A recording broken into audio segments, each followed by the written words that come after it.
For those of you who are For those of you who are not familiar with WOW, Wider Opportunities for Women is a national research, advocacy, and technical assistance organization located in Washington, D.C. Our mission is to provide pathways to economic security, independence, and equality of opportunity for women and girls. We do this through promoting policies and practices that can increase job quality, improve gender equity, and empower women economically. So as part of this work, we have our Economic Security for Survivors project. The S project seeks to provide training and technical assistance on how to address the economic consequences of intimate partner violence, sexual assault, and stalking so that survivors can be safe and recover from abuse. We've seen through a lot of our work with different service providers, especially in the DC metro area, that economic security is an incredibly important factor in determining whether survivors are able to leave abusive situations and recover from sexual assault or stalking. And without having the support necessary, either through the criminal justice system to help them recover economic losses, or through transitional housing programs or other service providers to help them follow a career path that will lead to more economic security or independence, it was difficult for them to truly move forward. And they still lived in unstable lives until we were able to do that. So knowing that background, we wanted to take our experience and apply that to work being done across the country. So with support from the Department of Justice's Office on Violence Against Women, we are serving many OVW grantees, including the service training officers, prosecutors, the STOP grant program, to educate them about ways the criminal justice system can use the tools at their disposal to support survivor economic security. This can include making sure that economic relief provisions are included in protection orders, that they are actively using restitution to help survivors recuperate the economic and financial costs that they incurred from abuse.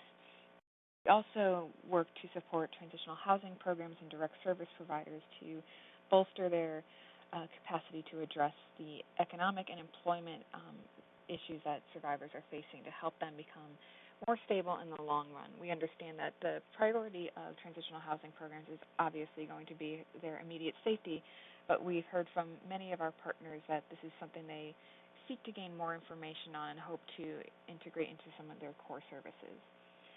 We have a lot of activities that the project engages in, and you can see more specifically if you follow our website there and look at our program. We provide on-site technical assistance. We have developed a number of best practice guides, particularly for the criminal justice system, that focus on the way each sector, law enforcement, prosecutors, the courts, and victim advocates can respond using the criminal justice system tools to effectively promote survivor safety and economic security. We also have a monthly newsletter that we send out and quarterly webinar series. And today we'll be introducing our newest e-course. So why are we looking at this topic? From a lot of our work across the country and here locally in our community, we have seen that there's a really big demonstrated need to address the economic and particularly the employment impacts that survivors are facing and helping them overcome some of these financial barriers so that they can be safer in the long run.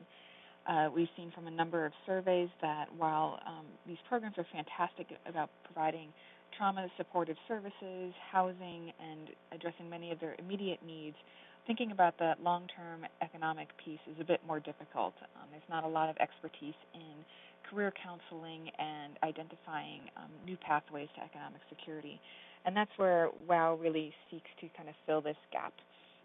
WOW has over 50 years in workforce development with a lens on women's economic security.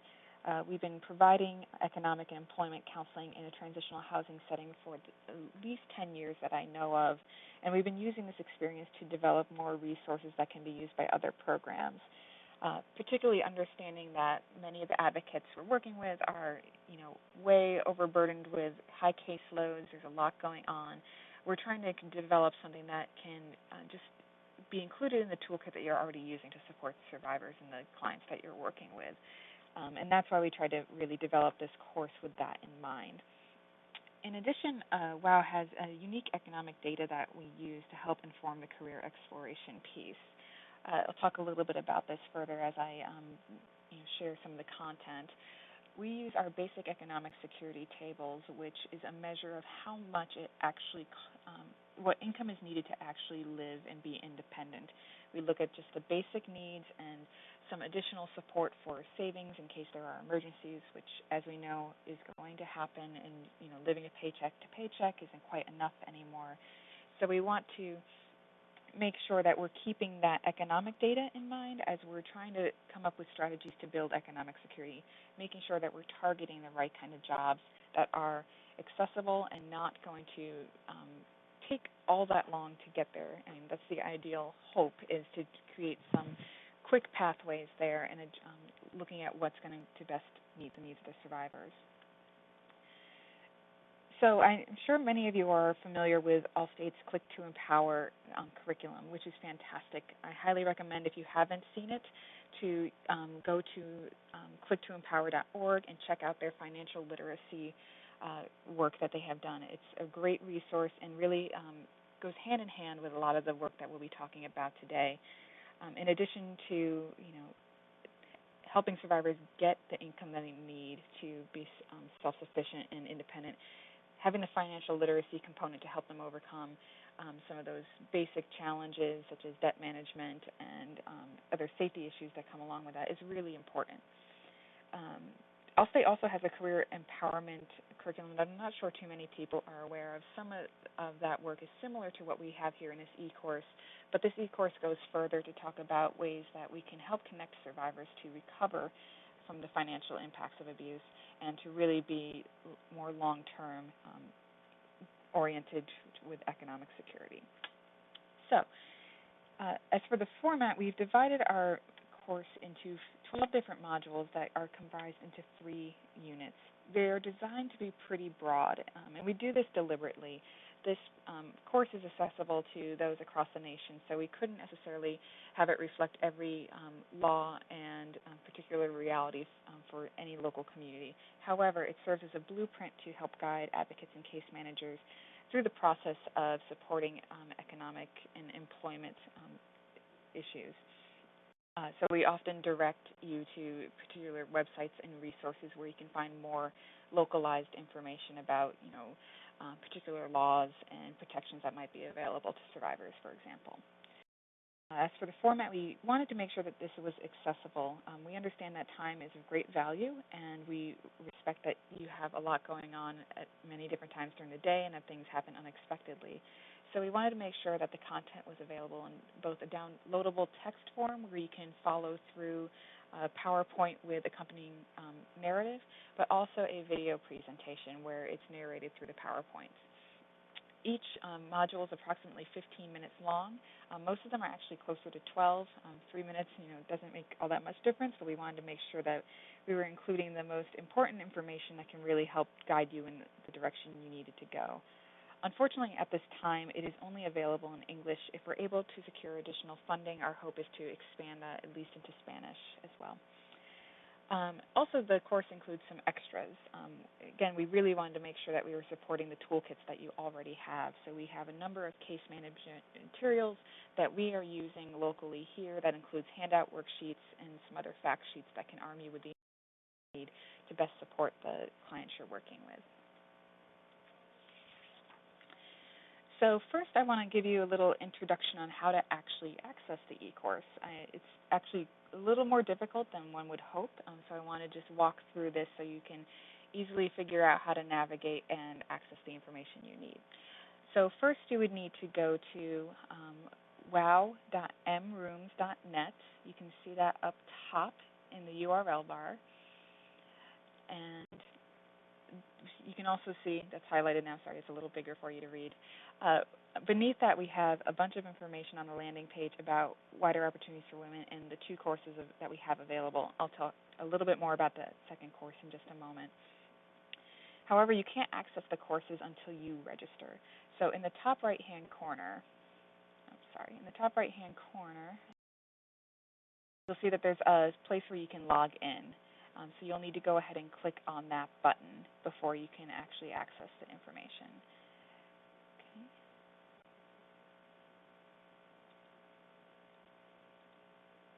So once you do that, you'll see this page where you can log in.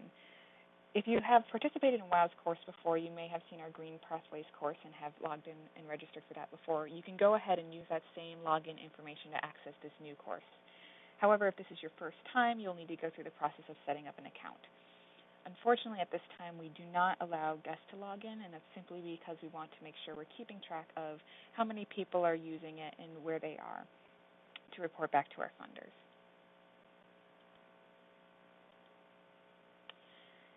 So as for creating a new account, you'll need to have your username, password, email address, and first and last name.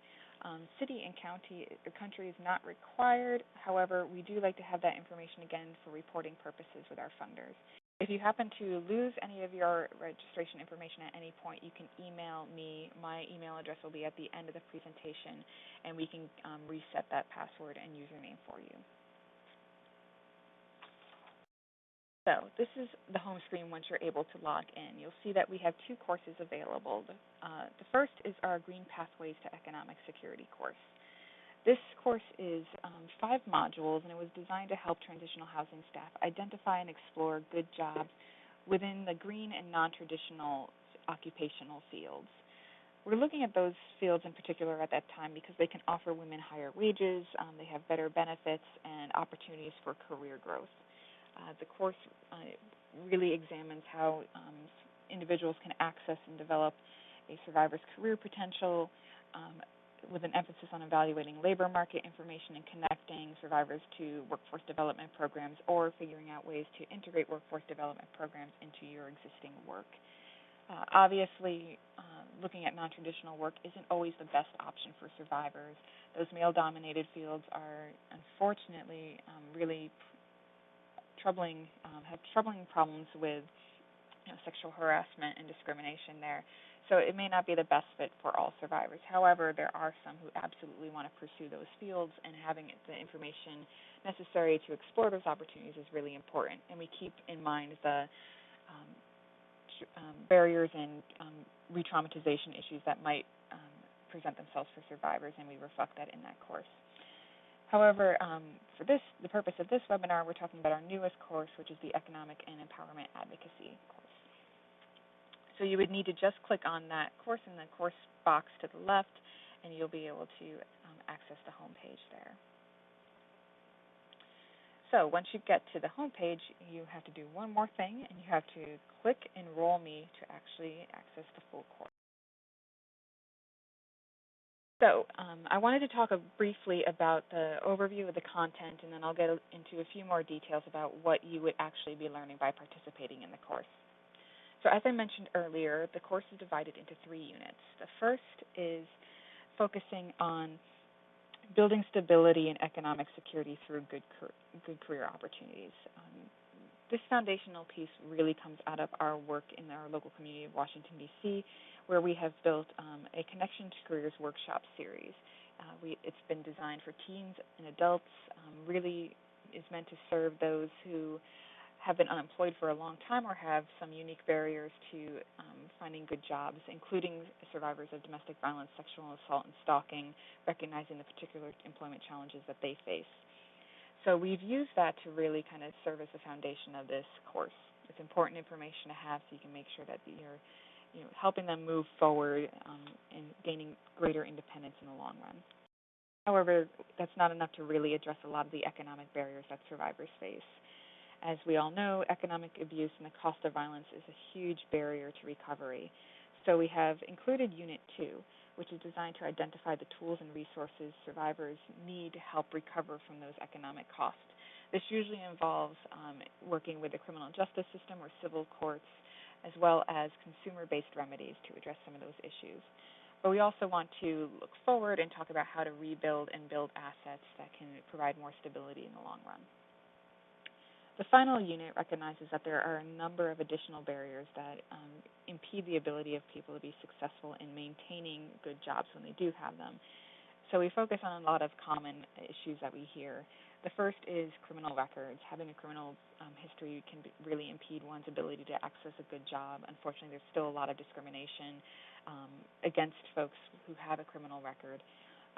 that also led us into a discussion of making sure that survivors and clients in general are aware of their employment rights so that they can be empowered with that information and make sure they're not being taken advantage of, whether intentionally or unintentionally, by employers.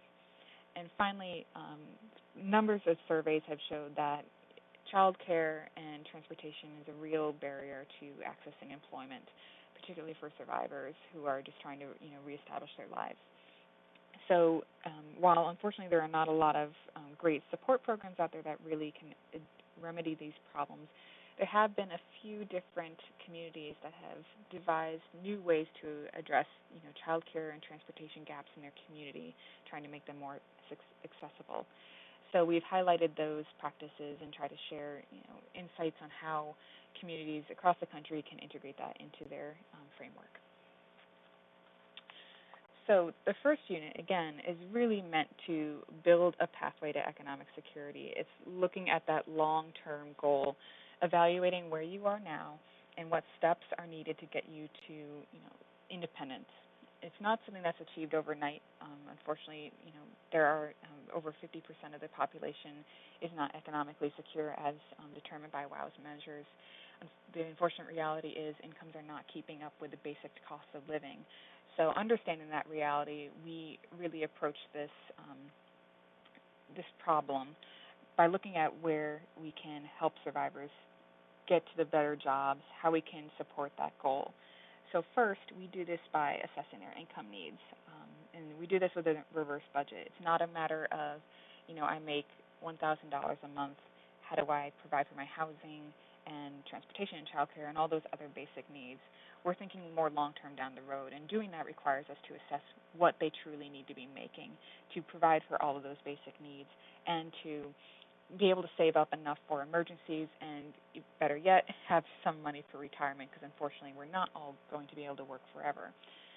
So we start by creating this budget using this reverse budgeting method, and we try to identify what their basic economic security wage is going to be, understanding that might change over time, whether they have another child or their children move out of the home at some point.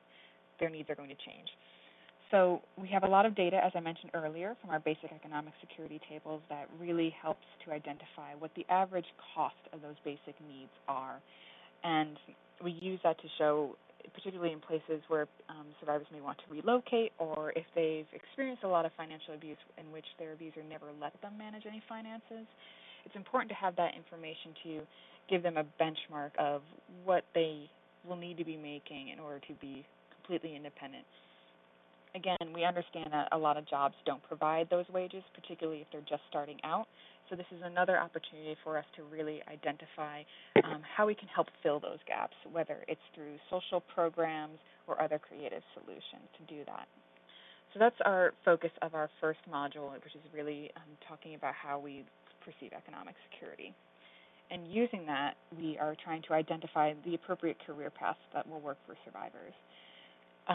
We recognize that many of the clients you work with will have varying employment needs. Some may have a lot of experience and may just need a bit of tweaking with their resume to rejoin the labor market, or some may not have any experience at all and don't know where to start. So the goal is to really provide you with a number of different avenues to support these individuals. For those who don't have a lot of experience and don't know where to start, we help them identify, what their aptitudes are and what their interests are, and try to match that to careers that are going to, more likely than not, provide economic security across the long term.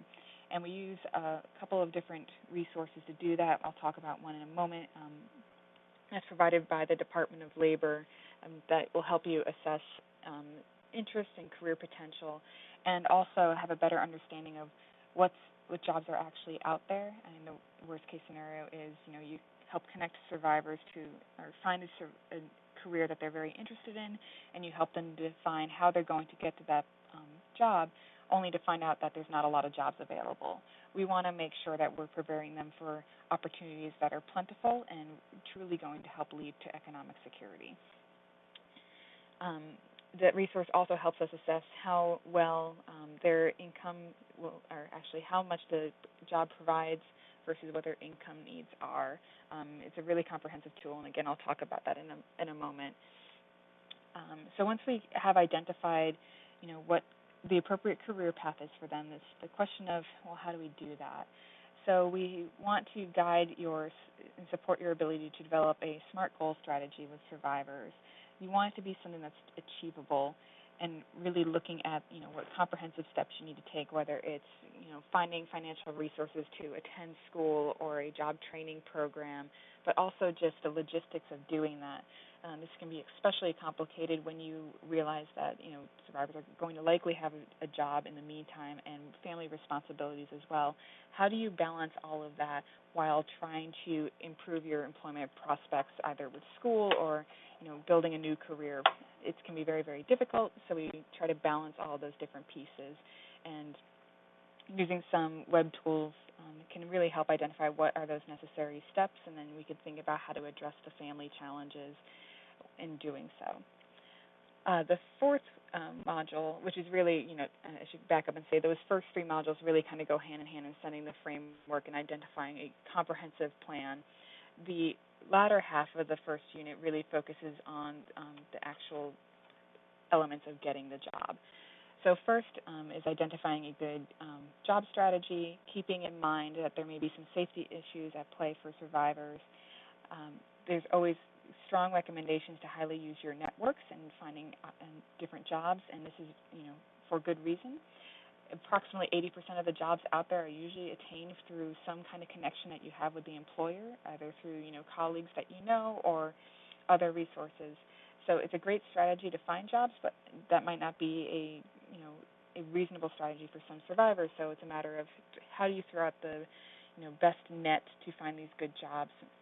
How do you determine what job is really going to be good for you, and being honest about that, recognizing that, you don't want to just take any job.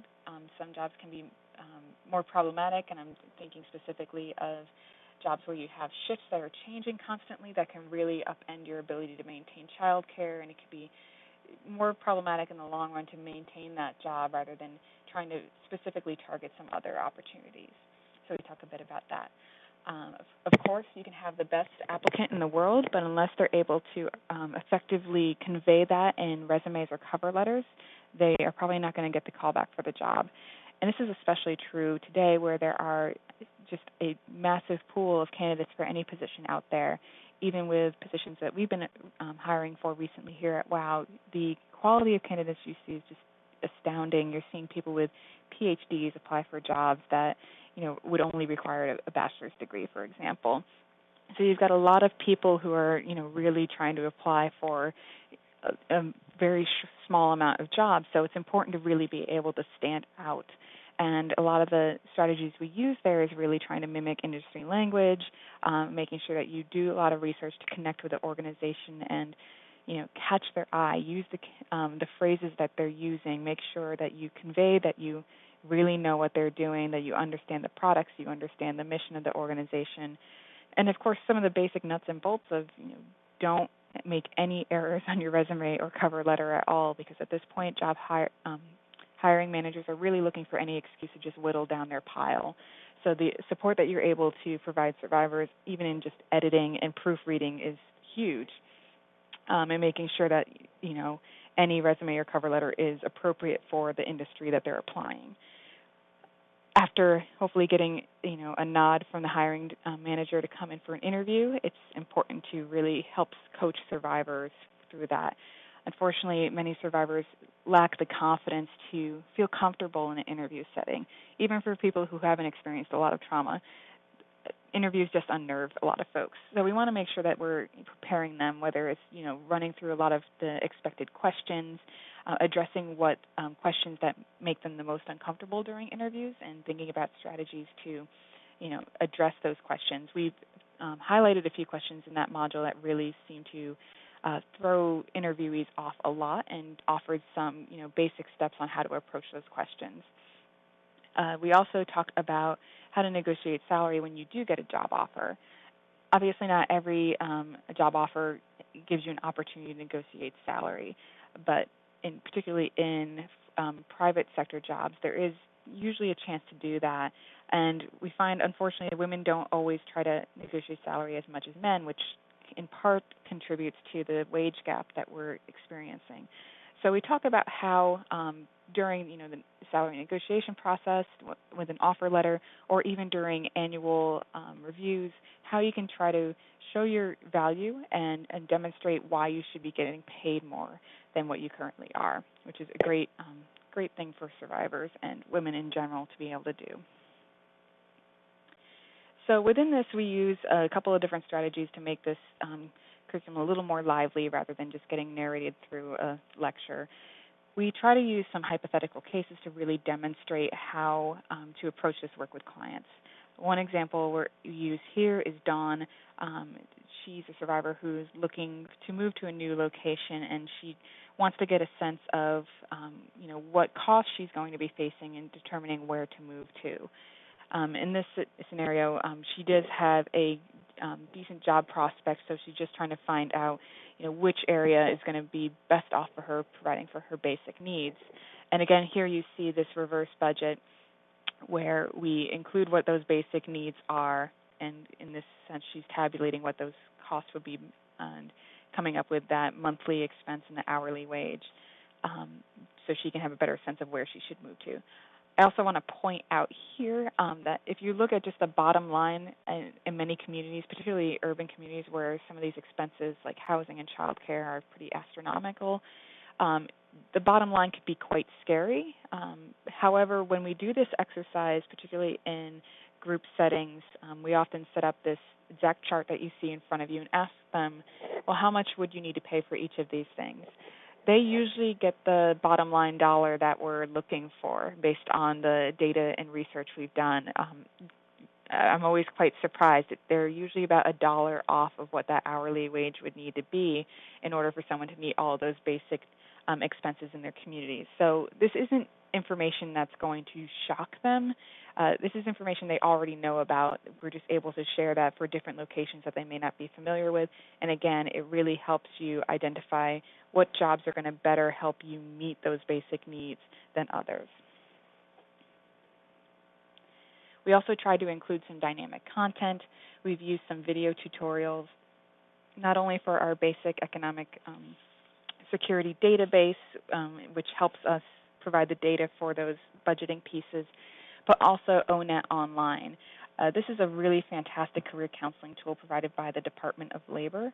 It allows you not only to examine what occupations best fit your personality and helps you assess what might be your strengths, but also provides a lot of fantastic information about those careers. They have approximately, I think it might be over 1,000 now, different occupations in which they detail, what education level you need to get in, what are the job responsibilities and traditional duties, and most importantly, what wages that you would be expecting to get in your local community. So they have localized wage data. In addition, they also show if those careers are going to be growing or if they're on the decline. This is, again, great labor market information to review before going ahead and helping survivors make this plan into a career. It's important to have all that information. And again, they may decide they want to pursue a career even though it's maybe not a job that's plentiful or that it may not quite provide the income that they need. We just want to make sure that they're empowered with all the options available to them, and then we can devise a plan to how to overcome, if you're not going to be making enough to support your needs, what do we do about that? Or, if the jobs aren't plentiful where you are, what can we think about to make you stand out? Those kind of things. It's important to have all that great information. Finally, we have a lot of example materials that we include. One piece here is our job readiness checklist. As I mentioned earlier, not everyone is in the same place when starting to look for a job, and it's important to have a sense of, what potential barriers the client might have to even accessing a basic job. So here we ask a few questions such as, do you have a U.S. work authorization or a state-issued ID?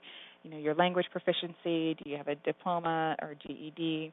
We ask questions about criminal history. Any health issues that might prevent them from working, also along those lines. Is trauma too severe at this point for them to consider looking for a job? And looking through all of that basic criteria before connecting them with employment. Because if we don't do that first, it could be setting them up for a really bad experience that can harm them more in the long run. The other nice piece about this material, for example, is that it outlines some different resources that you can point your clients to that can help them address some of those barriers before you start moving forward into your career plan. A lot of these materials can be used in the one-on-one setting or in groups. We have other materials that include budgeting worksheets, career assessment and need checklist profilers. Those are great for setting goals once you know what those different steps are to build your SMART plan. We have job search checklists, resumes, examples and templates, and cover letter examples as well. And again, each module includes a few different resources and also a listing of different potential websites and other providers who might be able to help with specific things as well. So as I mentioned before, the second unit really tries to examine and help survivors recover from the financial cost of abuse and look forward to some growth. So we look at the consumer and criminal interventions that can help them recover these financial losses.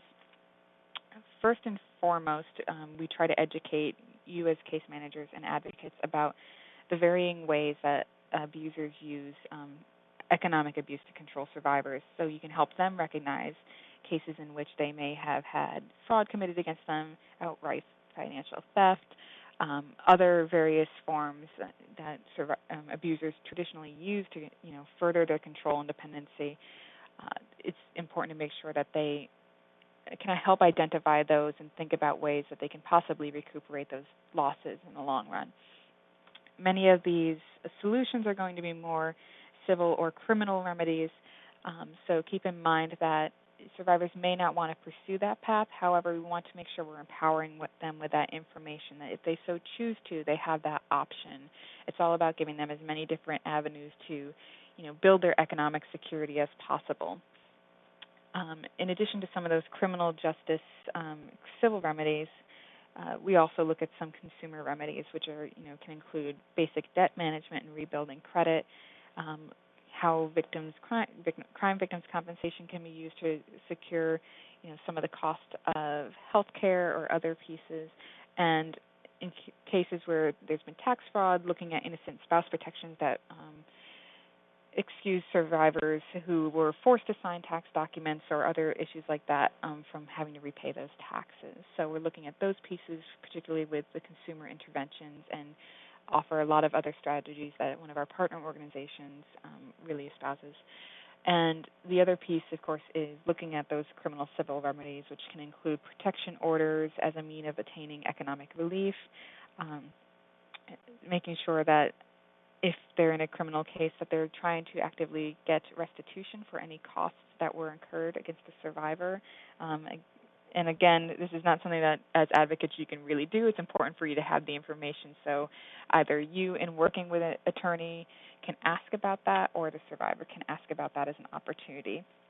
While on our other kind of work, we're trying to pursue this with the criminal justice system to make sure that this is just part of their daily routine. When they look at protection orders, they make sure that they ask for economic relief and that they're always requesting restitution for all economic losses. We still have a long way to go with the criminal justice system, but we feel the more voices that are reminding them that this tool is meant to be used for these purposes, to build security and safety, then hopefully they'll continue to use it more often. The last piece in this second unit is thinking forward, how to build assets so they can be more stable in the long run. First and foremost, we talk about the importance of banking. We find that a lot of the clients that we work with in low-income communities typically don't have access to traditional banking. They're more likely to rely on check cashing in place or some of those payday loans, which has some devastating long-term consequences and can really undermine stability. So we encourage them to explore banking and explain the whole process to them. Once we're able to get them banked, we're able to start exploring better savings opportunities, including individual development accounts. Many of you may be familiar with these. These are matched savings programs in which you save for a few different outlined goals, which include education, training, job ownership, business ownership as well. And these are great ways for people who are, not earning a lot of money or are earning modest amounts to, double, triple, or quadruple their savings potential to make those goals a little closer in reach, especially for those who are trying to improve their career prospects. Having access to IDA programs can help pay for tuition or job training that can really help them move forward. We also talk about just a couple other financial tools, including 529s, which allow them to save for education for their children if that's of interest to them, and the various tax savings programs that they can utilize during tax time that can help them build, emergency savings and others. So that brings us to our third unit, which is really, again, exploring those most prevalent barriers that we're hearing from the field. The first we look at is addressing criminal history. We looked at a number of different strategies and offer just some of those basic first steps, including cleaning up one's rap sheet, making sure that arrests and convictions are sealed or expunged when possible, to make sure that when they're applying for jobs that their employer will not actually, will essentially not see those records. They won't be publicly accessible through background checks. And then they, significantly reduce that barrier to employment. There's also other pieces where that's not always possible. Some states offer certificates of rehabilitation, which kind of serve as a flag to employers that they have made reparations or, demonstrated that they are a, suitable employee. Unfortunately, a lot of employers are really hesitant to hire anyone with any criminal record, whether it's simply an arrest or an actual conviction. So it's important to have some of those tools available to them. Understanding that, we also make sure that we advise, you're able to advise survivors on how to respond to certain questions that may come up during the interview process and what rights that they have in employment settings. The second one is, again, looks at workplace rights, but it's looking at them much more broadly. It focuses on anti-discrimination laws, leave policies, and unemployment insurance, and seeks to educate you all and survivors about what the general workplace rights are, what what legal ramifications they have against employers, and how they can make sure that they're protecting themselves.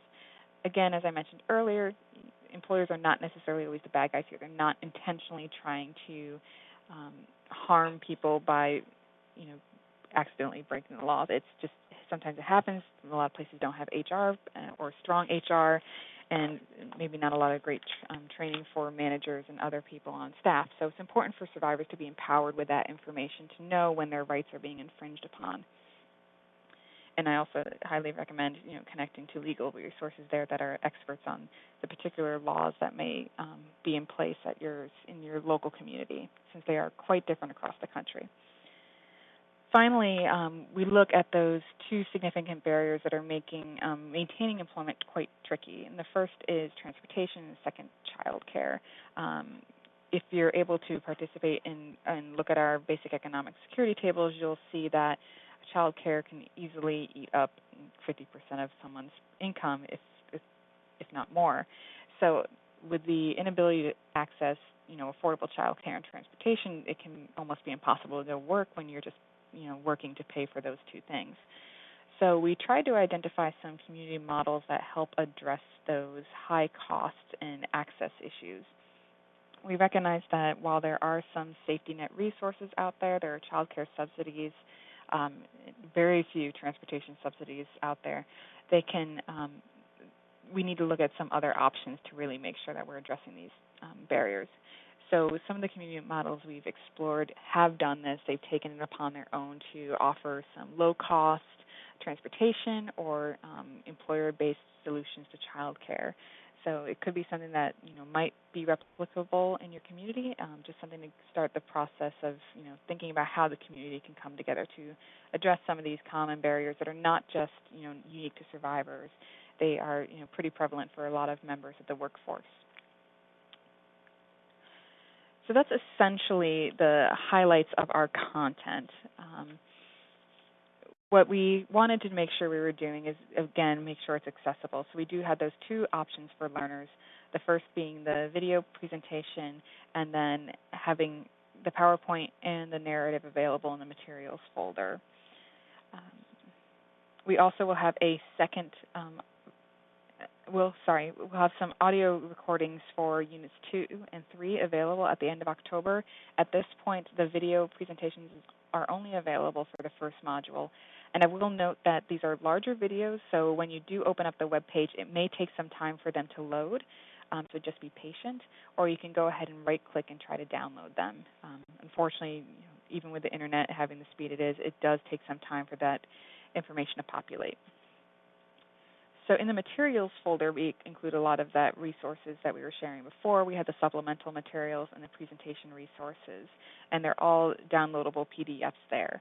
If you do find that you wanted to use some of the materials and adapt it to your own program, I would highly encourage you to reach out to me, and I might be able to provide the Word documents so you don't have to completely type up the whole document when you're modifying it, just to make sure that you're utilizing your time wisely.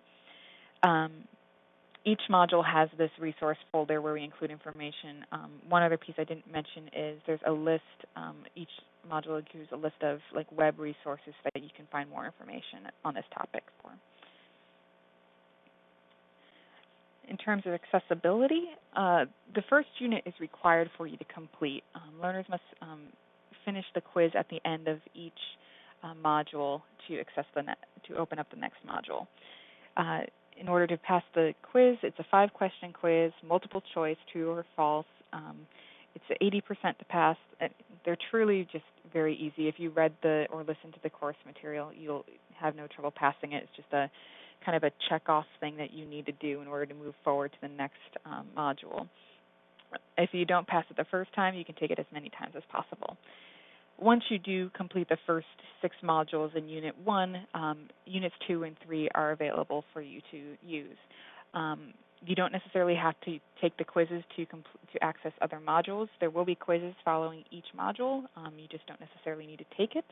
The modules can be taken in any order, so if there's a few of the topics that you're really interested in and want more information on, you can access those, but perhaps some others may not be as critical for your own job, so you don't have to take those. It's really meant to be just optional supplemental information.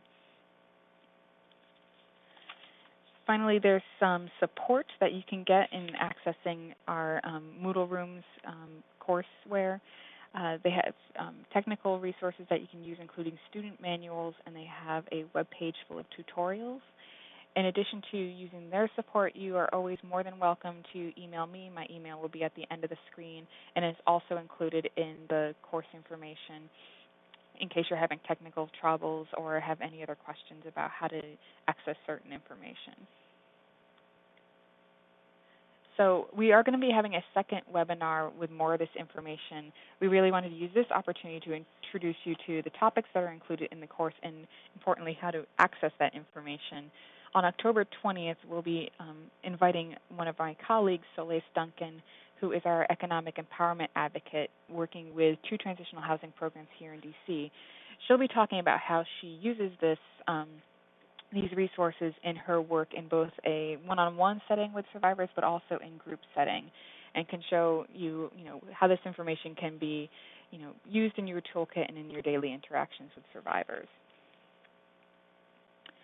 I also should make a plug for a future webinar we have coming out, particularly for those of you who might be interested in some of the work that we're doing with the justice system and how we can make sure that they're, doing everything within their power to use the tools at their disposal to support economic security. We have our Victim Advocates Guide, which we recently just shared about a month ago, a webinar on that resource on October 8th. When I send out the PowerPoint presentation and the recording of this webinar, I'll be sure to send out the link to follow up on that one as well. So are there any questions at this point? You can direct your questions to the meeting chat at the bottom right-hand corner of your screen, or you're more than welcome to email me directly with questions or comments. I hope that this served as a little bit of an informational piece on what the course entails and helps you understand if you want to participate. And I hope you all will find some of the information there helpful in moving forward. I know the survivors we use or work with find this information very helpful in thinking about their futures and building stronger pathways to economic security. I'll give you all a moment. Are there any questions?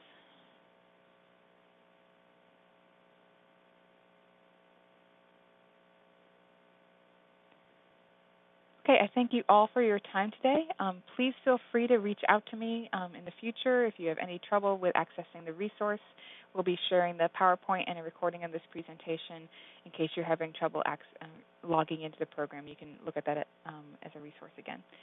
Thank you all very much for your time. Thanks so much for all the work that you're doing to support survivors. It's fantastic, and we can't do this without you. And we hope that this tool will help support you in the great work you're doing. Thank you very much.